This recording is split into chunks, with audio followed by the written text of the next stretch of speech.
নমস্কার বন্ধুরা, রন্ধনের বন্ধন চ্যানেল থেকে সবাইকে স্বাগত। আশা করি তোমরা সবাই ভালো আছো, আমিও ভালো আছি।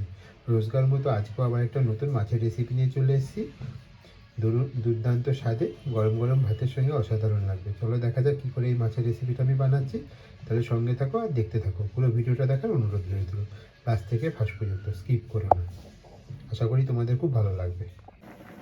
আমি এখানে কাতলা মাছ নিয়েছি। 1 কিলো কাতলা মাছ আছে আমার। মাছগুলোর পিসগুলো দেখো কি সুন্দর বড় বড়। এই মাছের পিসগুলোকে আমি ভালো করে পরিষ্কার করে ধুয়ে দিয়েছি। এবার আমি নুন হলুদ দিয়ে ম্যারিনেট করে নেব, সঙ্গে একটু সর্ষের তেল মেখে নেব।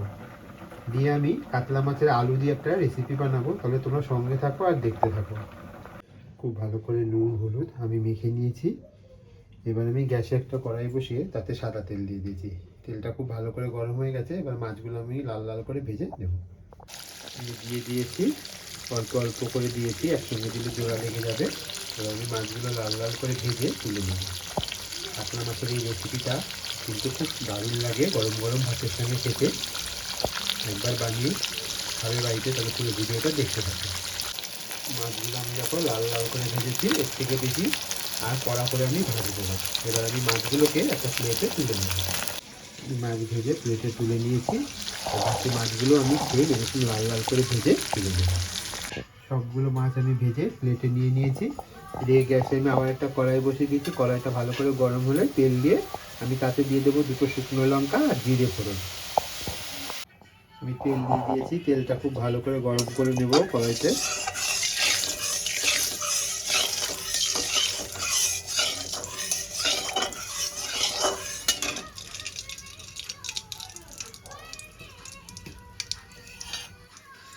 ফোড়নটা দিয়ে দেবো শুকনো লঙ্কা আর তেজপাতা। ফোড়নটা একটু ভেজে নেব। আমি 2টো মিডিয়াম সাইজের পেঁয়াজকে স্লাইস করে কেটে রেখেছিলাম, সেই পেঁয়াজটা দিয়ে দেবো। পেঁয়াজটাকে আমি বাদামি করে ভেজে নেব সুন্দর করে।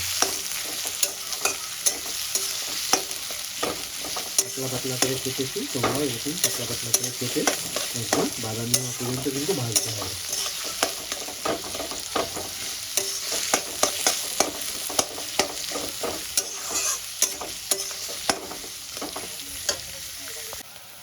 পেঁয়াজটাকে বাদামি করে ভেজে নিয়েছি। এবার আমি কাঁচা লঙ্কা আর রসুন বেটে রেখেছিলাম, সেই পেস্টটা দিয়ে দেবো।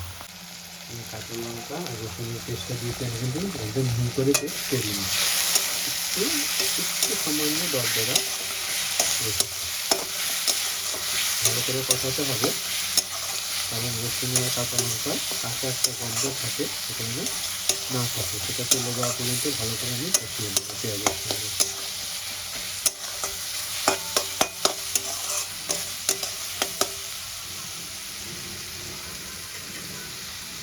লম্বা লম্বা করে মাছের জন্য আলু কেটে নিয়েছি।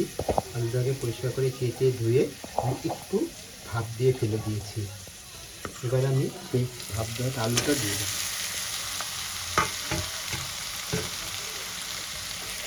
আমি আলুটা কিন্তু ভাজিয়ে নিই,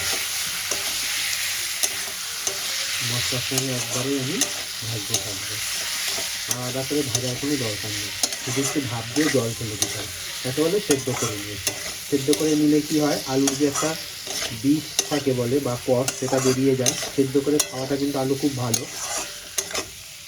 বিশেষ করে সুগারের লোকেরা কিন্তু সেদ্ধ করে আলু খেতে পারে, ডাইরেক্ট না ভেবে। এবার আমি পরিমাণ মতো নুন হলুদ দিয়ে দেবো। এবার আমি 2টো টমেটোকে স্লাইস করে কেটে রেখেছিলাম, সেই টমেটোটা দিয়ে দেবো।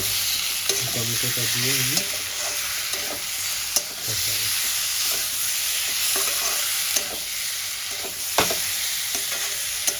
গ্যাসের ফ্লেমটা আমি লো টু মিডিয়াম করে দেবো। ভালো করে কষাতে থাকবো। টমেটোগুলো খুব সুন্দর মজে গেছে। এবার আমি বাকি মশলাগুলো দিয়ে দেবো। ধনে পাউডার, লঙ্কা পাউডার, জিরে পাউডার, সব মশলাগুলো দিয়ে খুব ভালো করে কষিয়ে নিচ্ছি।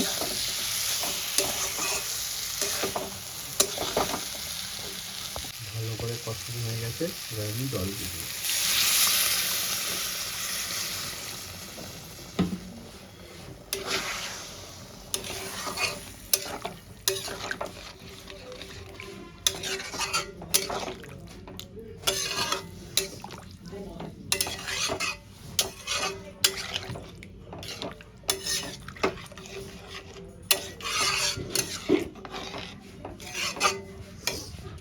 একটু ঝোল দেবো। ঝোলটা খুব ভালো করে ফুটতে দেবো। ঝোলটা যখন ভালো টকবক করে ফুটবে তারপর আমি ভেজে রাখা মাছগুলো দিয়ে দেবো।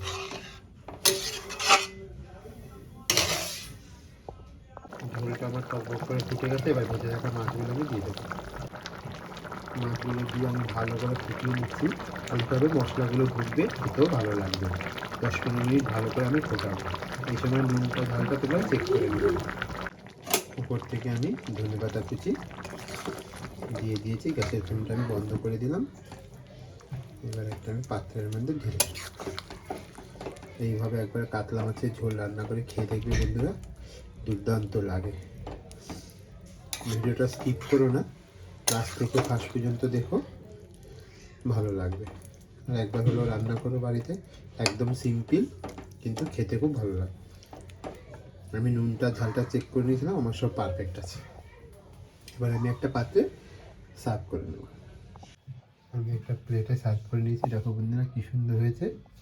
তাহলে একবার হলো বাড়িতে ট্রাই করো, আশা করি তোমাদের খুব ভালো লাগবে।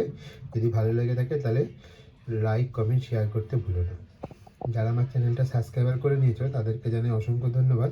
আর যারা এখনও পর্যন্ত সাবস্ক্রাইবার করোনি, প্লিজ অনুরোধ রইল চ্যানেলটা সাবস্ক্রাইবার করে নিও। আর পাশে থাকা বেল আইকন বাটনটি প্রেস করে দিও, তাহলে এরকম সুন্দর সুন্দর রান্নার নোটিফিকেশান সবার আগে তোমার মোবাইলে পৌঁছে যাবে। কেমন লাগলো আজকের রেসিপিটা অবশ্যই কমেন্টে জানিও।